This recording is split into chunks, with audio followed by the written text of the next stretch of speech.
Tout de suite, décryptage et analyse, on va plus loin. Et on va plus loin avec Marie-Roger Biloa, présidente du groupe Africain International. Bonjour Marie-Roger. Bonjour Raphaël. Et Bruno Darou, chroniqueur international ici même à France 24. Bonjour Bruno. Bonjour Raphaël. La Chine s'est-elle enfin résolue à vivre avec le Covid? En réponse en tout cas aux manifestations qui ont secoué plusieurs villes du pays, Pékin renonce aux mesures les plus drastiques de sa politique dite de zéro Covid en vigueur depuis 3 ans. Écoutez la réaction d'un salarié chinois, il est employé d'une banque. Notre vie et notre travail vont être plus faciles maintenant, car nous n'avons plus besoin de tests Covid négatifs pour entrer dans les immeubles de bureaux. Cela signifie que nous pouvons réduire drastiquement le nombre de tests que l'on effectue. Ça va nous faire économiser du temps. Voilà, cette chinoise, donc employée de banque, qui se réjouit. C'est l'occasion aussi de se rendre compte, Bruno, la vie quotidienne des Chinois était devenue presque un enfer. Ah oui, ça fait 2 ans que c'était un enfer quasiment tous les jours pour sortir de chez soi, pour se déplacer, pour aller faire ses courses, fallait faire un test PCR quasiment tous les jours parce que c'était valable 48 heures, parfois 72 heures. Et puis il y avait le fait d'être contaminé même de manière asymptomatique. Voilà, on était envoyé en centre de santé qui ressemblait un peu à des centres de détention quand même. Des centres fermés, on ne pouvait pas passer sa convalescence chez soi. Voilà. Donc bref, tout ça a fait d'ailleurs que il y a 15 jours, il y a eu quand même des manifestations dans plusieurs villes du pays, notamment à Shanghai par exemple. Et sur le moment, bon, on a noté le côté un peu ras-le-bol d'abord côté sanitaire, mais aussi le côté du coup un peu politique, critique de la politique zéro Covid suivie par le Parti communiste et par le président Xi Jinping. On ne savait pas trop l'ampleur que ça avait, on ne sait pas, parce que les chiffres, c'est toujours difficile de les obtenir en Chine, mais en tout cas, il y a quand même une évolution, c'est-à-dire que annonce après annonce, finalement, on s'aperçoit que la Chine est en train de renoncer à une bonne partie de sa politique zéro Covid. Oui, parce qu'en plus de l'enfermement dans ces centres lorsqu'on était positif, de ces confinements à répétition, là on les a vus à grande échelle dans des villes, parfois pour 1 ou 2 cas, on confinait des millions d'habitants, et puis des tests PCR quasiment pour tout, prendre les transports, aller dans des parcs, enfin c'était devenu vraiment omniprésent. Le moment était sans doute venu parce que fin novembre, les exportations et les importations chinoises d'ailleurs ont atteint un plus bas, leur plus forte chute en 3 ans. Cette politique, elle a isolé la Chine du reste du monde, Marie-Roger. C'est sûr que cette politique était une impasse, on l'a vu, on l'a dit, et il y a un point très important que vient de souligner Bruno, c'est que la vie était devenue un enfer. Donc, tout ce qui était manifestation n'était pas idéologique, c'est tout simplement que les gens n'en pouvaient plus. Et ce qui est intéressant aussi, c'est que cette manifestation, lorsqu'on parle de la Chine, bon, on a tendance toujours à voir un pays monolithique avec évidemment cette répression et puis cette volonté de contrôler. Et on oublie que c'est un pays où il y a une longue tradition de manifestation. Et que la plus importante, ce n'était pas Tiananmen, c'est la plus célèbre. Et que ça a commencé, bon, sous Mao, c'était assez réprimé. C'était très, très difficile de broncher, mais après... Sauf pour manifester au nom de la révolution culturelle. Voilà, pour soutenir la révolution. Oui. Mais il y a eu des cas célèbres. Je me souviens, moi j'ai rencontré en Allemagne en 2006 une dissidente chinoise, déjà qui était sous Mao, qui n'aimait pas la révolution culturelle, voulait se suicider, puis finalement elle a survécu. Mais bon, il y avait déjà... et après Tiananmen, il y a eu... j'aimerais quand même juste rappeler ça, parce qu'on a l'impression que, bon, ça bouge pas beaucoup. Il y a eu des manifestations encore plus violentes déclenchées par l'abolition de la secte Falun Gong. Et dans tout le pays, ça a duré 1 an. Donc là, la différence... D'ailleurs, Marie-Roger, des gouverneurs de province ont même été limogés dernièrement par le régime pour avoir empêché des manifestants au nom du Covid de manifester sur des problèmes qui étaient liés à la crise immobilière. Autrement dit, voilà, on voulait même pouvoir autoriser ces manifestants à s'exprimer. C'est pour ça qu'on a limogé ces gouverneurs. Voilà, c'est-à-dire c'était une espèce de soupape de sécurité, mais...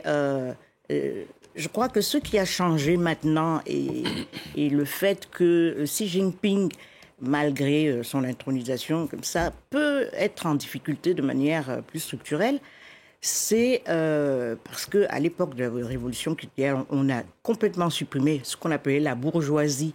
Maintenant, il y a une middle class de 400 millions de gens. Et comme toutes les middle class, à un moment donné, on veut plus de liberté, on veut pouvoir décider aussi, participer à la décision politique, etc. Et donc, ce qui s'est passé là, on a l'impression que certains y voient autre chose que juste un petit mécontentement. Il y a une volonté de changer, peut-être. Une classe moyenne qui aspire, hein, semble-t-il, à voyager, si l'on en croit les recherches de voyage sur l'application Ctrip, hein, qui ont explosé justement depuis l'annonce de la levée de ces restrictions. Et pourtant, Bruno, il y a quand même un vrai risque, parce que ces restrictions n'existaient pas pour rien en Chine. Hein. Il y a un vrai risque sanitaire aujourd'hui. Oui, mais alors le problème, c'est qu'en fait, la politique zéro Covid n'a pas produit tous les effets escomptés par-dessus le marché, en plus de, elle est absurde. De toutes on les peut contraintes. Pas faire du zéro voilà. C'est-à-dire 5000 morts officiels, peut-être 15 000 si on multiplie dans les cas les plus alarmistes. Oui, on est très loin de pays comme les États-Unis, le Brésil. On parle quand même du pays le plus peuplé au monde, la Chine. Oui, non, mais ça a eu son efficacité quand il n'y avait pas trop de vaccins, mais... là, on était arrivé à un moment finalement où ça n'empêchait pas les cas de repartir, malgré toutes ces mesures absolument drastiques, où la Chine avait un vaccin qui n'était pas super efficace, où la vaccination n'était pas assez poussée, notamment chez les plus âgés. Donc bon, il y a eu ces manifestations. Visiblement, quand même, le pouvoir politique a estimé qu'il fallait quand même lâcher du lest parce que socialement, politiquement, c'était dangereux pour lui. Faut jamais oublier que les régimes autoritaires ont l'air toujours très puissants, mais ils sont quand même toujours assez faibles, c'est-à-dire qu'il suffit d'un gros mouvement populaire, on le voit en Iran, etc., pour que tout ce qu'on imaginait super puissant se révèle finalement assez faible. Et comme Xi Jinping est loin d'être un imbécile, mais en fait, au moment où il y a eu les manifestations, on s'y attendait pas quand même, il a quand même visiblement donné des instructions pour lâcher beaucoup de lest. Alors, est-ce que ça va produire une explosion des cas, une flambée épidémique, effectivement, on verra bien. Dans le même temps, d'ailleurs, les autorités sanitaires chinoises se sont mises à expliquer que finalement, le variant Omicron, le plus dangereux était passé, que maintenant, bizarrement, tout d'un coup, tout allait mieux. Et aussi, ils ont relancé assez fortement la politique de vaccination, notamment des personnes les plus âgées. Oui, parce que c'est une population qu'on peut imaginer nettement moins immunisée, ne serait-ce que parce qu'effectivement, il y a beaucoup moins de brassage social. Et puis, il y a aussi ce taux de vaccination assez faible sur les personnes âgées. Marie-Roger, comment vacciner une population rétive à la vaccination? C'est ça le problème. Et aussi... on l'a bien vu, même en France. Et c'est bien, on a bien vu, c'est plus avec un vaccin qui a montré ses limites, qui n'est pas très efficace. Pas contre la mort, en tout cas, qui réduit la morbidité très fortement quand même du virus. Elle n'empêche pas la contamination. Ah non, oui, le Sinovac, oui. Le Sinovac est, semble-t-il, efficace à 3 doses. 3 doses. Donc, mais ce que j'entends dire les médecins, c'est que quand même cette politique qui consistait à donc confiner les gens de manière excessive en disant parce qu'on veut zéro Covid, qui est l'absurdité, ça les fragilise plutôt parce qu'ils ne sont pas à l'abri d'une vague, une vague qui peut avoir, pas les décimer, mais enfin une vague plus sérieuse et plus dangereuse que ce qu'ils voulaient éviter. C'est ça le souci. Et c'est effectivement le risque pour la Chine. On suivra bien sûr l'évolution des chiffres dans les prochaines semaines. En Iran, le président ultra-conservateur Ebrahim Raïssi lui a remercié ce mercredi les étudiants d'avoir, je cite, empêché que les émeutes ne se propagent aux universités. Des propos tenus dans l'enceinte de l'université de Téhéran, alors que le pays célèbre ce mercredi une journée des étudiants. Elle commémore chaque année la mort, c'était en 1953, de 3 étudiants tués par les forces de sécurité du Shah d'Iran. En tout cas, ces paroles, elles ne laissent pas de surprendre lorsqu'on sait que ce mouvement, il est parti justement notamment des universités. Écoutez d'ailleurs les propos d'un étudiant à cette occasion. Depuis 80 jours que les manifestations ont débuté en Iran, depuis le premier jour, les universités et les étudiants essayent de faire des actions symboliques, d'augmenter ce mouvement pour que le feu de cette révolution soit maintenu. Les étudiants sont une partie très importante de cette révolution. On peut même dire que les manifestations sont parties des universités. Et même si la sécurité a été extrêmement renforcée dans les universités, cela n'a pas réussi à calmer les étudiants. Il y a beaucoup de forces de l'ordre. Elles sont rentrées dans les facultés et elles portent des habits différents pour mieux se fondre dans la masse. Malgré cela, les étudiants n'ont pas peur. Ils continuent de manifester et de se rassembler. Dans mon université à Téhéran, chaque jour, il y a des manifestations différentes et réalisées de différentes manières. Bruno, il est déconnecté du pays, Ebrahim Raïssi, lorsqu'il vient féliciter justement les étudiants d'avoir évité que le mouvement ne s'étende, ou bien il tente au contraire de renouer les liens? Écoutez, là aussi on peut dire que le régime se sent menacé, très sérieusement menacé, parce qu'on est quand même à près de 3 mois de manifestations, depuis l'arrestation puis la mort de Mahsa Amini, c'était mi-septembre, et il y a eu ces derniers jours quand même quelques signaux qui montraient, je ne sais pas si on peut dire une panique, mais en tout cas une tentative du régime pour envoyer des signaux, mais qui finalement n'étaient pas super efficaces parce que visiblement il y a des divisions au sein de l'appareil dirigeant.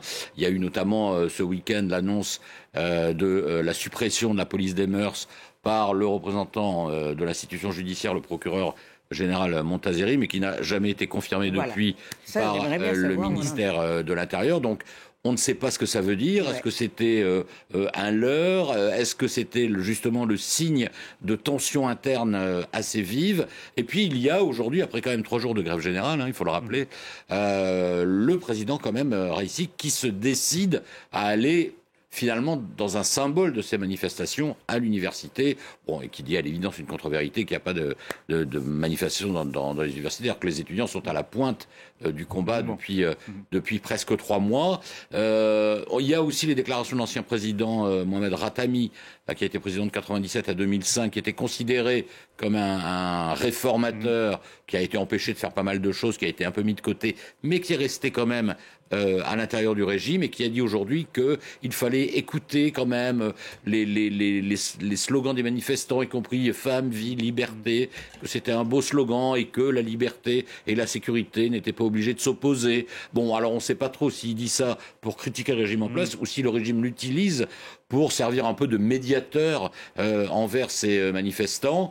En tout cas, vous voyez, tous ces signaux montrent que le régime, ne sait plus trop quoi faire, parce que sa politique de pure répression, finalement, ça ne fonctionne pas.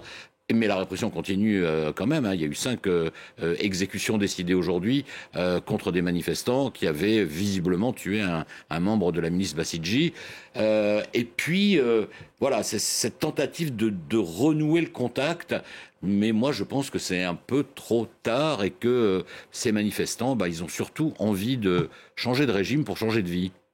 Où va le mouvement en Iran, Marie-Roche? C'est très compliqué d'avoir une lecture claire, enfin en tout cas des signaux du régime, parce que pour ce qui est de la rue, voilà, ça semble, en tout cas sa volonté semble clairement exprimée. Oui. Le pouvoir iranien est très complexe en ce moment. Justement, moi je vois des parallèles à faire entre la situation en Chine, avec les mouvements aussi qu'on a eus, et l'Iran, où on a des régimes autoritaires qui sont rappelés à leur devoir de base, c'est-à-dire que les politiques sont là pour régler les problèmes des populations, pour parler simplement, et veiller à leur épanouissement, organiser l'épanouissement de la cité, je ne sais pas. Mais, et là, on a beaucoup eu des espèces de glacis pour des raisons géopolitiques.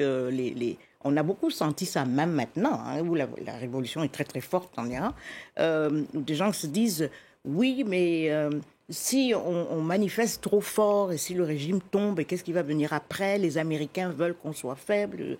Voilà, il y avait toujours un peu ça derrière. Et la Chine aussi a cette histoire de...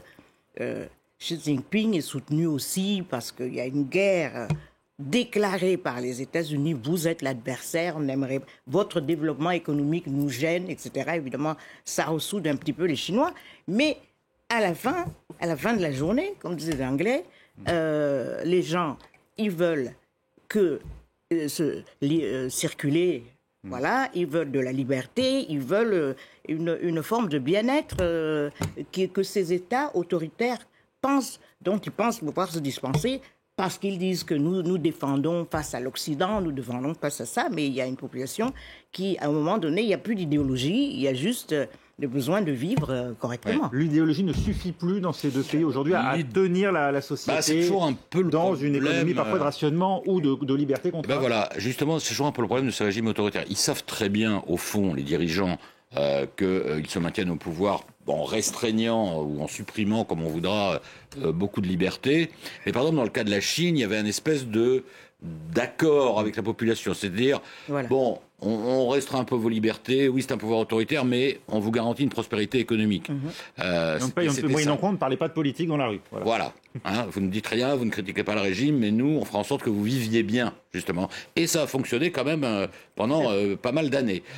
Et là, en fait, avec cette politique zéro Covid en Chine, ça crée une situation économique où cette fameuse middle class commence à se dire où sont les fruits de prospérité. Là, on commence sérieusement à en manquer. Et donc, du coup, le fait de ne pas avoir de liberté, tout d'un coup, ça redevient aussi important.